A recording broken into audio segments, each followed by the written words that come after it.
हैं यहाँ पे सीखने वाले हैं समास और उनके भेद। यहाँ पे बहुत सारे लोग ऐसे हैं जो कहते हैं कि समास जो है बहुत कठिन होते हैं, तो हम आपको ऐसी ट्रिक के साथ समझाएंगे इसमें कि आप यहाँ पे नज़र से देखते ही समझ जाओगे कि कौन सा समास है। और हम आपको यहाँ पे जो है बहुत ही अच्छी और सरल भाषा में आपको यहाँ पे समझाने वाले हैं। तो आप यहाँ पे जो लोग डरते हैं कि बहुत कठिन है, वे लोग यहाँ पे ध्यान पूर्वक देखें। हम आपको वहाँ पे ऐसे समझाएंगे कि आप बिल्कुल नज़र से देखते ही समझ जाओगे कि कौन सा समास है। तो देख लीजिए यहाँ पे पहले इसकी परिभाषा देखते हैं कि दो या दो से अधिक शब्दों के मेल से एक नए सार्थक शब्द का निर्माण होता है, उसे समास कहते हैं अपन।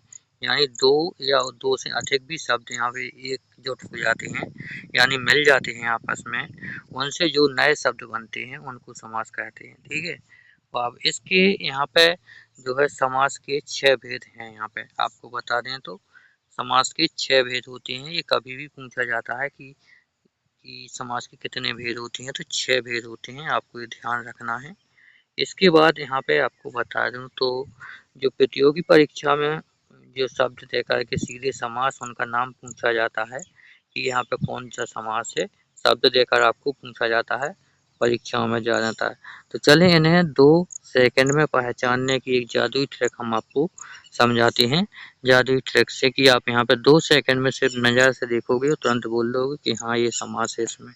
चलिए कैसे, कौन सी ट्रिक है, तो चलिए यहाँ पे अपनी नीचे आएंगे तो यहाँ पर देख लीजिए हमने यहाँ पे लिखा है आपको समास पहचानने की जादुई ट्रिक। अब इसके बाद आपको यहाँ पर नीचे आना है, तो आप देख लीजिए यहाँ लिखा हुआ है अव्ययी भाव समास लिखा है। तो इसमें पहला शब्द छोटा होता है और दूसरा यहाँ पे प्रधान यानी बड़ा होता है। तो अपन को इसमें क्या करना होता है कि जो इसकी ट्रिक है वो कैसे समझेंगे। तो पहले आपको ट्रिक समझना है। ट्रिक ये है कि शब्द के शुरू में उपसर्ग लगा होगा, शब्द के शुरू में जो है उपसर्ग लगा होगा। कैसे, आपको सबसे पहले यहाँ पे यथा, प्रा, पिति, निर, आ, अन और भार, आपको ये शब्द यहाँ पे जो है नोट कर लेने हैं। देख लीजिए केवल ये शब्द आपको नोट कर लेने हैं। यदि आपने ये शब्द यहाँ पे आपको नोट करके याद कर लिए यानी रट लिए, तो अपना यहाँ पे अव्ययी भाव समास आप जो है बिल्कुल देखते ही समझ जाओगे। कैसे समझोगे, देख लीजिए इसका शॉर्ट ट्रिक है, केवल आपको ये शब्द समझना है अव्ययी भाव के लिए। तो अब इसका ट्रिक कैसे, अपन यहाँ पे जैसे इसमें हम उदाहरण लिखा है हमने, इसमें यहाँ पे एक उदाहरण है जिसमें लिखा है, देख लीजिए यथा शक्ति। देख लीजिए यथाशक्ति में पहले देखोगे शब्द के तो यहाँ पे लिखा है यथा। अब यथा कहाँ है, ये वाला है, आपको पहले यथा इसमें लिखा है, इस शब्द में यथा लिखा है, तो आप आंख बंद करके कहोगे कि अव्ययी भाव समास है। इस तरीके से आप पहचानोगे। अब देख लीजिए दूसरा शब्द क्या है, दूसरा हमने लिखा है यहाँ पे प्रतिदिन। देख लीजिए लिखा है प्रतिदिन। तो पहले शब्द देख लीजिए इसमें हमने प्रा बोला था, तो हमने सभी के शब्द बनाए हैं अलग अलग, आपको दिखा रहे हैं। प्रा इसमें पहले आपको दिख रहा होगा, तो प्रा कै में है, अव्ययी भाव समास में है। देख लीजिए, तो आपको आंख बंद करके कहोगे प्रतिदिन में अव्ययी भाव समास है। इसी प्रकार से दूसरा शब्द देखोगे यहाँ पे लिखा है, देख लीजिए आज जन्म लिखा है। आज जन्म में कौन सा अव्ययी भाव, मतलब कि आज जन्म ऐसा शब्द आपको पेपर में आएगा, आज जन्म। तो इसमें आपको बताना होगा कि कौन सा जो है समास है। तो आप इसे कैसे समझोगे, तो देख लीजिए आज जन्म, आपको यहाँ में से देखोगे तो इसमें आपको आ दिख रहा है, दिखा है। आपको ये शब्द रट लेने हैं तभी आपको याद रहेगा। अब आ इसमें लिखा आपको पहले दिख रहा है, तो आप यहाँ पे आंख बंद के कहोगे कि ये तो अव्ययी भाव समास है क्योंकि इसमें आ लगा है पहले। इसी प्रकार से आपको दूसरा शब्द यहाँ पे देखें कि इसमें दिया गया है भरपेट लिखा है। अब भरपेट में सबसे पहले कौन सा शब्द लगा है ताकि आप पहचान सको कि कौन सा समास है। तो देख लीजिए भर में यहाँ पे आप देखोगे तो यहाँ पे लगा है भर, लगा है इसमें भर, तो इसमें आप कहोगे कि अव्ययी भाव समास है क्योंकि यहाँ पे भर लगा हुआ है। इसी प्रकार से दूसरा शब्द यहाँ पे देखोगे, इसमें लिखा है रातों रात। आपको यहाँ पे पेपर में इसी तरीके से आएंगे शब्द जिसमें कहा जाएगा कि अव्ययी भाव समास कौन से शब्द में है। तो आपको इनमें से 3-4 शब्द दे देंगे, फिर आपसे कहेंगे। या ये भी पूछ सकता है कि इस शब्द में कौन सा समास है। तो जैसे इसमें लिखा है रातों रात, अब आपको इसमें देख लेना है कि यहाँ पे ये शब्द कैसे पता लगेगा। देख लीजिए। तो जैसे हमने शब्द बताए थे यथा, पिति, पिति, नेर, आ, अन, भार। अब इसमें आपको हमने पहले ही बताया था जैसे कि शब्द शुरू में उपसर्ग होगा और यहाँ पे दोहराया जाएगा। देख लीजिए, यदि कोई शब्द दोहराया गया यानी 2 बार लिखा है, जैसे रातों रात, तो आपको यहाँ पे 2 बार लिखा है, तो आपको इसमें कहोगे अव्ययीभाव समास। जैसे लिखा है यहाँ पे हाथों हाथ, तो यहाँ पे दोहराया गया है, तो आप कहोगे अव्ययीभाव समास।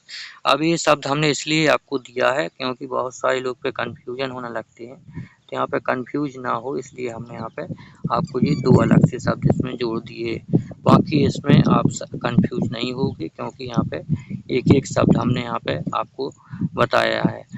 तो यहाँ पे एक एक शब्द इनमें मैच कर रहा है, आप देख सकते हो। तो आपको इसी तरीके से अव्ययीभाव समास के लिए आपको ये शब्द यहाँ पे रटने पड़ेंगे। ये इसका सूत्र है अव्ययीभाव का। इसी प्रकार से अब यहाँ पे देखोगे तत्पुरुष समास। अब तत्पुरुष समास क्या होता है देख लीजिए। दूसरा पद तो छोटा हो और यहाँ पे जो है दूसरा पद या छोटा होगा या प्रधान होगा। देख लीजिए। अब इसका ट्रिक आपको कैसे समझना है देख लीजिए। इसकी ट्रिक है शब्द को विग्रह टुकड़ों करने के बीच में कारक चिन्ह लगा होगा। यानी टुकड़ा करेंगे अपन, शब्दों के टुकड़े करेंगे तो उनके बीच में ये वाले यहाँ पे शब्द आपको दिखाई देंगे। कौन से, यहाँ पे देख लीजिए। इस तरीके से ये शब्द दिखाई देंगे का, की, के, को, के, लिए, से, में, पर। इस तरीके के आपके यहाँ पे बीच में कोई भी शब्द आपको दिखे तो आप यहाँ करोगे तत्पुरुष समास। कैसे देख चलिए यहाँ पे समझाते हैं। अब जैसे अपन ने यहाँ पे लिखा है इसमें राजपुत लिखा है, राजपुत्र हो गया। तो राजपुत्र को क्या बोलेंगे, राजा का पुत्र कहेंगे ना अपन। राजा के पुत्र, राजपुत्र को राजा का पुत्र कहेंगे, इसलिए इसमें बीच में क्या लगा है का। ठीक है, आप यहाँ पे बोलोगे राजपुत्र को राजा का पुत्र, समझ जाओगे आप। यहाँ पे तत्पुरुष समास है। इसी प्रकार से यहाँ पे देखो पाप मुक्त, देख लीजिए पाप मुक्त। अब इसमें बीच में कौन सा शब्द लगा है, यानी अपन बहुत सारे लोग होते हैं जो पाप से मुक्त होना चाहते हैं। ठीक है, तो इसमें से लगा है, तो आपको यहाँ पे जो है इसमें से देखोगे ये है, तो आप यहाँ पे समझ जाओगे तत्पुरुष समास है। क्योंकि यहाँ पे अब देख लीजिए यहाँ लिखा है गौशाला, गौशाला, तो यहाँ पे गौशाला यानी गौ के लाने यहाँ पे शाला बना है गौ के लिए। तो आपको यहाँ पे जो है इसमें से ये देखोगे ये है, तो आप यहाँ समझ जाओगे तत्पुरुष समास है इसमें। अब देख लीजिए आप इसी तरीके से कोई भी आपको शब्द मिलेगा जैसे एक साथ में जोड़ करके मिलेगा, जैसे राजपुत्र, तो राजा का पुत्र होगा तभी तो राजपुत्र बोलते हैं उसे। अब यहाँ लिखा पाप मुक्त, तो यहाँ पे पाप से मुक्ति होने के लिए यहाँ पे शब्द जोड़ दिए उन्होंने, तो अपन अलग करेंगे। तो यहाँ लिखा है गौशाला, तो गऊओं के लिए शाला बनती है, तो यहाँ पे के तो आएगा। इसी तरीके से आपको तोड़ के शब्दों को निकालना है, और जो यहाँ पे कोई भी शब्द आपको निकले तो आप समझ जाइए यहाँ पे जो है तत्पुरुष है। अब देख लीजिए तत्पुरुष अपन ने समझ लिए क्या है। ये वाली अपन को यहाँ पे किसी भी प्रकार के छोटे छोटे शब्द बीच में निकले तो अपन यहाँ पे समझ जाएंगे तत्पुरुष है। अब आपको निकालना है, यहाँ पे शब्दों को तोड़ना पड़ेगा। जैसे राजपूत, ये भी जानबूझकर आपको यहाँ से शब्द मिलेंगे जिनको आप यहाँ पे तोड़ लोगे आराम से। इसके बाद यहाँ पे आपका फिर है तीसरे नंबर पे कर्मधारय समास। देख सकते हो यहाँ पे कर्मधारय समास क्या होती हैं, विशेषता बताने वाला होता है। तो इसमें आपको विशेषता ढूंढनी पड़ेगी।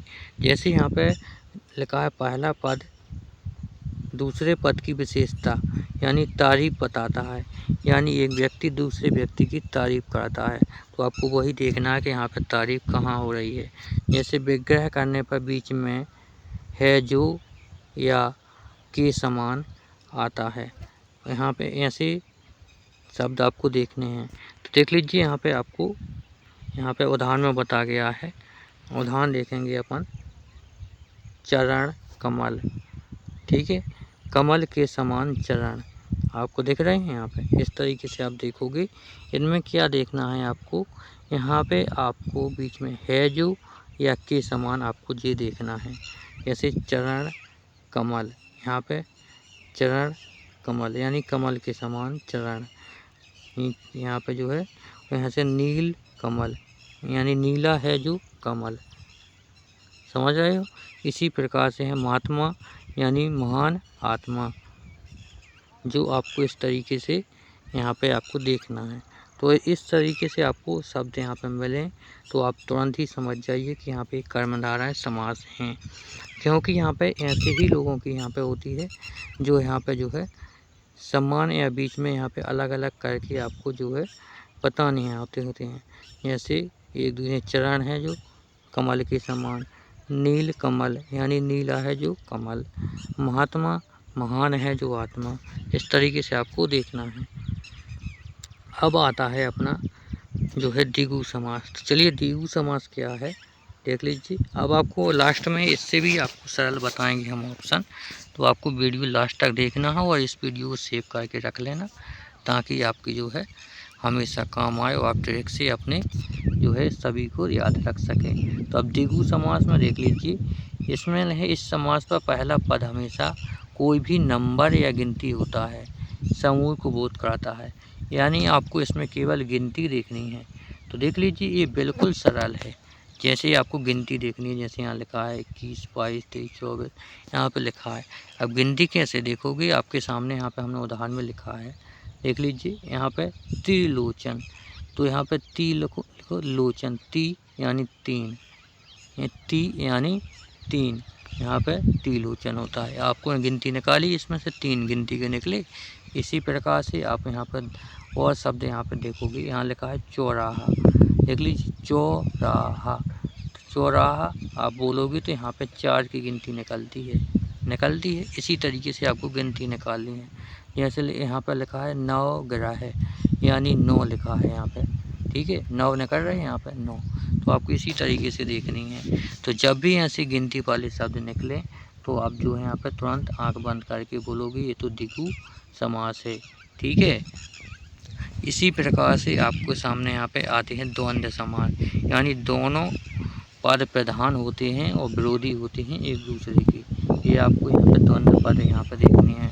देख लीजिए दोनों शब्द एक दूसरे के उल्टे यानी अपोजिट होते हैं और उनके बीच में योजक चिन्ह लगा होता है इस तरीके का।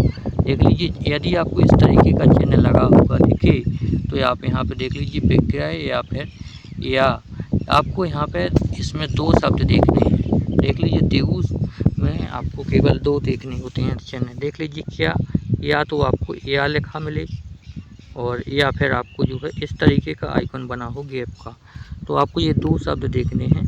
यदि 2 शब्द आपको दिख गए तो आप तुरंत बोलोगे ये द्विगु समास है। कैसे बोलोगे चलिए अभी दिखाते हैं।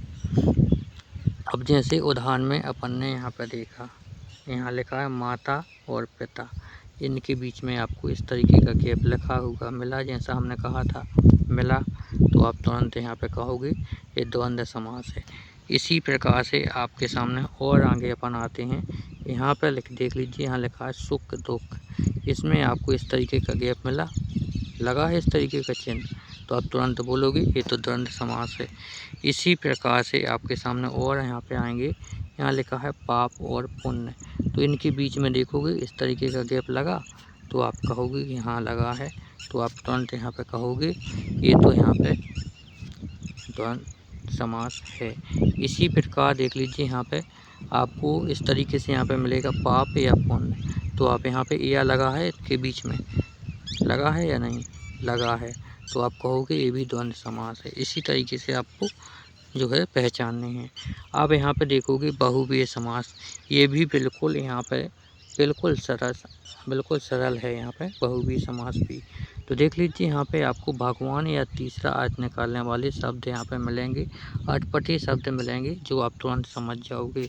यहाँ पे देख लीजिए इसकी ट्रिक है, यहाँ पे जो हमने लिखी है इसमें कोई भी पद प्रधान नहीं होता है, 2 शब्द मिलकर किसी तीसरे व्यक्ति या भगवान की यहाँ पे जो है यानी 2 शब्द आपको मिलेंगे, उनका अर्थ तीसरे या तो भगवान का या फिर तीसरे व्यक्ति का यहाँ पे जो है अर्थ निकालेंगे। कैसे, जैसे यहाँ पे यदि कर्मधारय और बहुव्रीहि में कन्फ्यूजन हो तो आप हमेशा बहुव्रीहि को चुनें। देख लीजिए, यदि आपको कामधारा और बहुव्रीहि में आपको कोई भी कन्फ्यूजन हो रही है तो आप केवल बहुव्रीहि को चुनें। आपको यहाँ पे ये दिया गया है। अब देख लीजिए, इसमें आपको मिलेगा, जैसे इसमें लिखा है लंबोदर, तो आप यहाँ पर देख लीजिए शब्द लिखा है लंबोदर। यहाँ पे आपको 2 शब्द का यहाँ पे बताया गया है, लंबा है उदय। ठीक है, इसका मतलब क्या है? इसका अर्थ है यानी गणेश जी, यानी भगवान की ओर इशारा कर रहा है। तो इसका कौन सा समास होगा? बहुव्रीहि। इसी तरीके से आपको पहचानना है। इसी प्रकार से यहाँ पर देख लीजिए दशानन, यानी 10 है और अन है, तो इनका जो है 2 शब्द हो गए जी। और इसका यहाँ पर तीसरा अर्थ यहाँ पर निकलता है यानी कि रावण। तो आप समझ जाएंगे यहाँ पे बहुव्रीहि समास है। इसी प्रकार से यहाँ पे पीताम्बर, यहाँ पे पीले हैं वस्त्र जिनके कृष्ण जी, तो आप देखेंगे यहाँ पे भगवान की ओर हो रहा, तो ये समझ जाइए आप यहाँ पे बहुव्रीहि है। इनके शब्द भी कभी नहीं बदलते, आपको या तो लंबोदर मिलेगा या गणेश जी मिलेगा या फिर रावण मिलेगा और या पीताम्बर मिलेगा। इसी तरीके से आपको ये शब्द मिलते हैं, तो आप यहाँ पे तुरंत ही समझ जाओगे। इसी तरीके से चलिए नीचे आते हैं, हमने यहाँ पे विकल्प दिए हैं ताकि आप समझ सकें। तो देख लीजिए यहाँ पे विकल्प में कौन सा ऑप्शन सही है। यथा समय शब्द में कौन सा समास है आपको वो बताना है, तो आप कमेंट करके तुरंत बताएं कौन सा समास है। तो इसमें देख लीजिए आपको यहाँ पे समास बताने हैं। तो जैसे कि यहाँ पे हमने बताया था, तो इसमें पहले से क्या लिखा है, यहाँ पे लिखा है यथा लिखा हुआ है। यथा हमने किस में बताया था? अव्ययीभाव में, तो इसका पहला वाला सही होगा, ये मतलब कि बी वाला। इस तरीके से आप कमेंट कराते जाएं, तो हम बाद में कमेंट भी चेक करेंगे कितने लोगों ने सही जवाब दिया। इसके बाद नीचे स्क्रॉल करेंगे तो इसमें देखोगे राजपुत्र, हमने बताया था आपको। तो राजपुत्र क्या होगा? राजा का पुत्र होगा, तभी तो राजपुत्र होगा। तो इसमें देखोगे आप राजपुत्र का सही समास विग्रह व भेद क्या होगा, तो इसमें आपको सही विग्रह बताना है। ठीक है, तो यहाँ पे आपको जो है बताना है राजा का पुत्र या राज और पुत्र, राजा है जो पुत्र, इनमें से कोई नहीं। तो हमने बताया था जैसे कि राजपुत्र लिखा है, तो राजपुत्र किसे बोलेंगे? राजा का पुत्र होगा, तभी तो राजपुत्र बोलेंगे अपन, इसलिए इसका कौन सा होगा? ए वाला सही। इसी तरीके से अपन को देखना है, जैसे ये वाले शब्द हमने बताए थे तत्पुरुष में होते हैं, जो आपको जो है तोड़ करके निकालना होता है। इसी प्रकार से अपन नीचे आएंगे तीसरा, तो तीसरा ऐसे लिखा है चौराहा लिखा हुआ है, चौराहा लिखा है। तो आप जल्दी से इसका कमेंट कीजिए कौन सा सही है। चौराहा, यहाँ हमने इस समास में आपको बताए थे, तो चौराहा में कौन सी गिनती आ रही है? 4 की आ रही है ना। तो ये 4 कौन में हमने गिनती कौन वाले में बताए थे? नंबर, तो आपको पता होना चाहिए। दिगु में हमने बताया था, तो इसका आंसर है दिगु। इसी प्रकार से अपन नीचे आएंगे। अब यहाँ पे गजानन देख सकते हो। अब गजानन में यहाँ पे जो है कौन सा समास होगा आपको यहाँ पे तुरंत बताना है। गजानन, गज प्लस आनन, तो क्या हुआ? गजानन। गजानन एक कौन है आपको ये बताना पड़ेगा। तो इसका समास कौन सा है आपको जो है कमेंट बॉक्स में तुरंत यहाँ पे टाइप करें, ताकि हम देख सकें आपने सही किया या गलत। तो इसका हम बता देते हैं, बहुव्रीहि होगा।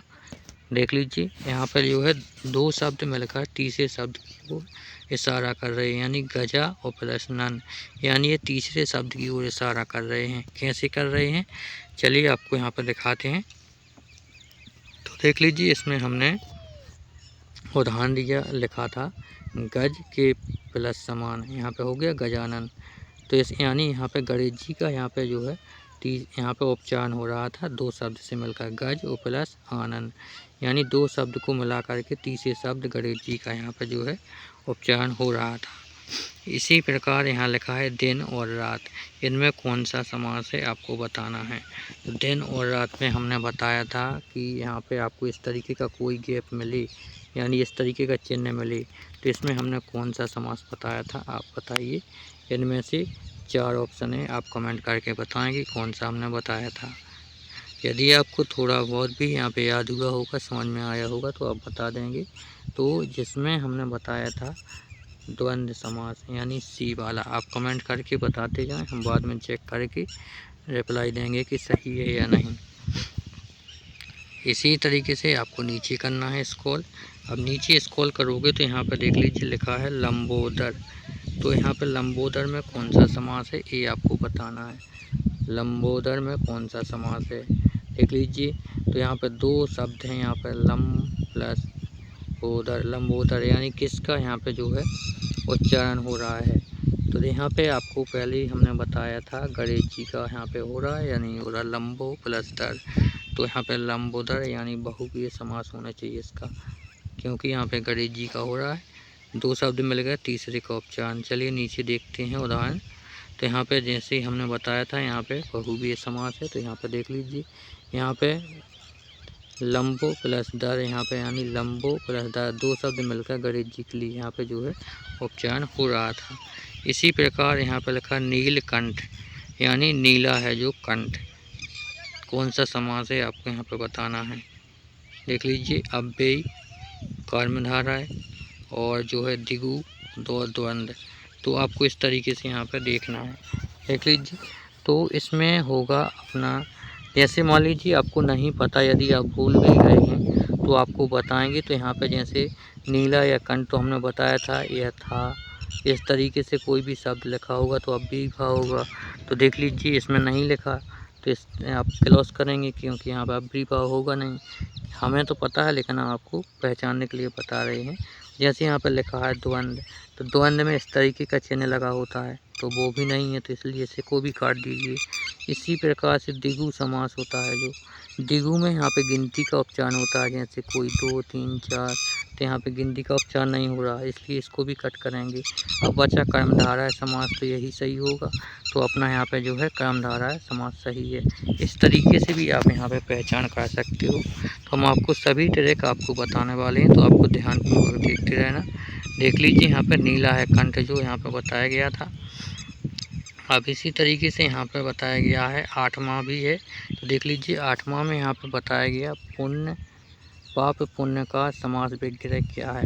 देख लीजिए यहाँ पे, तो हमने यहाँ पे क्या बताया था, पाप का पुण्य या पाप और पुण्य, पाप में पुण्य और पाप के लिए पुण्य आपको बताएं। यहाँ पे इनमें से विग्रह देखना है, तो इसका कौन सा विग्रह होगा वो आपको बताना है। तो चलिए यहाँ पर जल्दी कमेंट में आप बताएं कि कौन सा इसका विग्रह सही होगा। तो जैसे हम यहाँ पे आपको बता दें तो हमारे हिसाब से यहाँ पे पाप और पुण्य होगा, क्योंकि पाप का पुण्य यानी इसमें हमने पहले बताया था, और या फिर इस तरीके का आपको चिन्ह लगा मिलेगा। तो इसमें से आपको 4 ऑप्शन में देखेंगे तो आपको ना तो या मिल रहा है ना इस तरीके का चिन्ह मिला है, तो आपको और मिला है। तो आपका यही सही है, बी वाला। देख सकते हो इस तरीके से। इसी तरीके से नीचे आओगे तो यहाँ पे आपको देखने को मिलेगा 9वां है प्रतिदिन में कौन सा समास है, हमने बताया था। तो आपको उनमें से बताना है। तो हमने इसमें पिरा देखोगे तो पिरा कौन सा समास है आपको ये बताना है। तो चलिए इसमें प्रतिदिन में पिरा लगा हुआ है पहले, तो पिरा हमने किस में बताया था वो आपको बताना है। चलिए कमेंट करके बताएं सबसे पहले कौन सा यहाँ पे है। तो चलिए देखते हैं कौन सबसे पहले रिप्लाई देता है, और हम आपको देखेंगे कि कौन यहाँ पे सही दे रहा है कौन गलत दे रहा है। तो इसमें जैसे ही अपन यहाँ पे देखोगे तो इसका सही आंसर है अव्ययी भाव। देख लेते हैं उदाहरण। तो यहाँ पे उदाहरण है अपना इस तरीके से, अव्ययी भाव समास पिति उपसर्ग के बाद शुरुआत हुई, यानी अपनी पिति यानी पिरा यहाँ पे पहले लगा था, हमने आपको बताया था। इसी प्रकार है रसोई घर शब्द में कौन सा समास है। देख लीजिए रसोई का घर, आपको यहाँ पे शब्द तोड़कर हमने बताए थे, कौन से समास में बताए थे आप यहाँ पे बताएंगे। तो यहाँ पे रसोई का घर यहाँ पे आपको बताना है।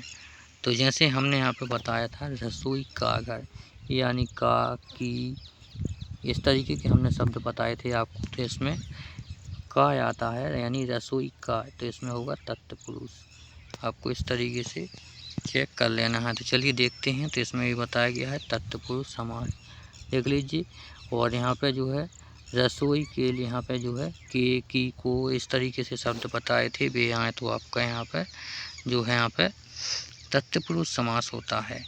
अब आपको इसी तरीके यदि आपको आपको हिंदी व्याकरण का कोई भी अध्याय इसी तरीके से शॉर्टकट ट्रिक से समझना चाहते हैं तो आप मुझे कमेंट करके बताएं, हम आपको इसी तरीके से समझाएंगे। और आप इस वीडियो को सेव करके रख लें ताकि आपको दोबारा कभी भी यहाँ पर सीखना हो या देखना हो तो आप इसी वीडियो को प्ले करके देख सकें। तो आप इस वीडियो को सेव करके रख लीजिए और इस चैनल को सब्सक्राइब कर लीजिए, क्योंकि हम इसी पर आपको इसी तरीके की टिप के साथ समझाने वाले हैं। अब आपको जो है सभी स्टूडेंटों की मदद करनी है जो समाज जिनसे नहीं बनते हैं या कमज़ोर हैं, समाज उनको कठिन लगता है, तो आप इसी वीडियो को उनके पास शेयर करें। कम से कम 5-5 लोगों की मदद करें। इस तरीके से सभी स्टूडेंटों की वो अपने ख़ास दोस्तों के साथ ज़रूर शेयर करें ताकि अपने दोस्त भी इसी तरीके से सीख सकें और अपने परीक्षा में यहाँ पे पास हो सकें। तो चलिए अब मिलते हैं अगली वीडियो में इसी तरीके की जानकारी के साथ।